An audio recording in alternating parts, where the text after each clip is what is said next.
पाण हिन वीडियो में ही जेका 6 नंबर मिलियल आहिनि या अदद मिलियल आहिनि, इन्हनि खे हिक अहिड़ी तरतीब में रखंदासीं जेका नंढे अदद खां शुरू थींदी ऐं वॾे अदद ताईं वेंदी। मां तव्हांखे हिमथायां थो त सभ खां पहिरियों तव्हां वीडियो खे बीहारियो ऐं पंहिंजो पाण हिन हिसाब खे हल करण जी कोशिश कयो। उमीद थो कयां त तव्हां हिन हिसाब खे हल करण जी कोशिश कई हूंदी। हींअर अचो त हिन खे गॾिजी हल था कयूं। सो सभ खां पहिरियां पाण हिन 6 अददनि खे अददी लकीर या नंबर लाइन ते ज़ाहिर करण जी कोशिश कंदासीं त हू नंबर लाइन ते कहिड़ी जॻह ते मौजूदु आहिनि। सो पाण शुरूआत था कयूं 7/3 खां। सवाल इहो आहे त 7/3 में होल नंबर या सॼा अदद केतिरा आहिनि। सो जेकॾहिं पाण हिन खे ईअं लिखूं जीअं 3/3 ऐं प्लस में ॿियो 3/3 ऐं अञा हिकिड़ो भाङो बचियो जेको टिनि में विरहायल आहे, सो 1/3। इन्हनि सॼनि भाङनि जो जोड़ कंदासीं त 7/3 थींदो। ख़ैर 3/3 हिकु, 3/3 हिकु ऐं 1/3 यानी 2 सॼा 1/3। अगरि पाण ॾिसूं पंहिंजी नंबर लाइन ते त इन जो मतिलबु इहो थींदो त 2 ऐं 3 जे विच में किथे इहो नंबर मौजूदु हूंदो, छाकाणि त 2 सॼा नंबर आहिनि। सो ही 2 खां 3 ताईं जे विच में 3 हिसनि में टुटल आहे। इन जो मतिलबु त हर भाङो 1/3 जे बराबरि आहे। सो 2 सॼा ऐं 1/3 यानी 7/3 हिन जॻह ते मौजूदु हूंदो। सो हिन जॻह ते पंहिंजो हूंदो 7/3। हाणे पाण अचूं था पंहिंजे ॿिए नंबर ॾे जेको आहे -5/2 या -5/2। सो इहो कहिड़ी जॻह ते मौजूदु हूंदो। अचो त -5/2 में बि ॾिसूं त केतिरा होल नंबर या सॼा अदद आहिनि।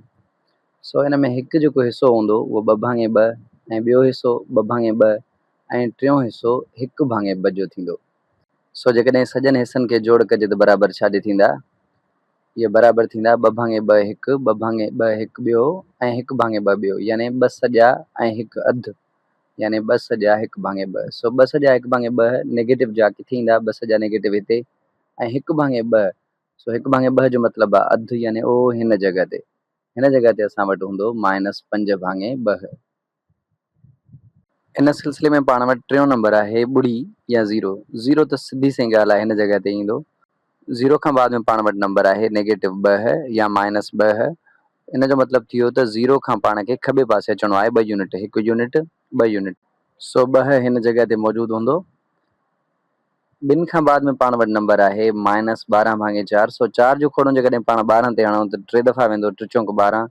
इन जो मतिलबु थी वियो त नेगेटिव में 3 इन जॻह ते मौजूदु आहे। इन जो मतिलबु हिन जॻह ते 12/4 हूंदो। 12/4 जा बि जेकॾहिं पाण इन्हनि वारी कार हिसा कयूं त कीअं थींदा? सो -12/4 बराबरि हूंदो ब्रेकेट जे अंदरि 4/4 हिकु पहिरियों हिसो, 4/4 ॿियों हिसो ऐं 4/4 टियों हिसो। सो जेकॾहिं हर हिसे खे हल कयूं त पाण इहो बराबरि हर हिसो छा थी वेंदो? 1 जे। सो 1 + 1 + 1 घणा थिया? 3।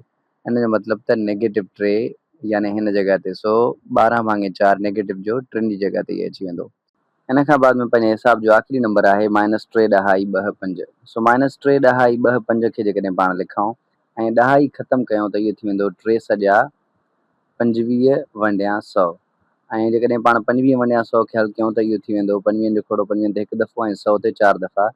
सो इहो बराबरि थी वेंदो -3 सॼा 1/4। नंबर लाइन में 3 सॼा किथे ईंदा? 1 2 3। सो 3 सॼा हिते अची विया ऐं जेको ॿियो हिसो हिन जो आहे उहो जेको यानी 3 खां 4 ताईं जेको नंबर आहे उहो 4 हिसनि में विरहायल आहे। सो उहो हिन जॻह ते किथे मौजूदु हूंदो। इन जो मतिलबु त -3.25 इन जॻह ते मौजूदु हूंदो। सो जेका तरतीब पाण खे ठाहिणी हुई जंहिंमें नंढे नंबर खां वॾे नंबर ताईं वञिणो हो, त इन जो पहिरियों नंबर थींदो -3.25, ॿियो नंबर थींदो -12/4 टियों -5/2 पोइ वरी -2 पोइ 0 ऐं आख़िर में थींदो 7/3, छाकाणि त 7/3 सभिनी खां वॾो नंबर आहे।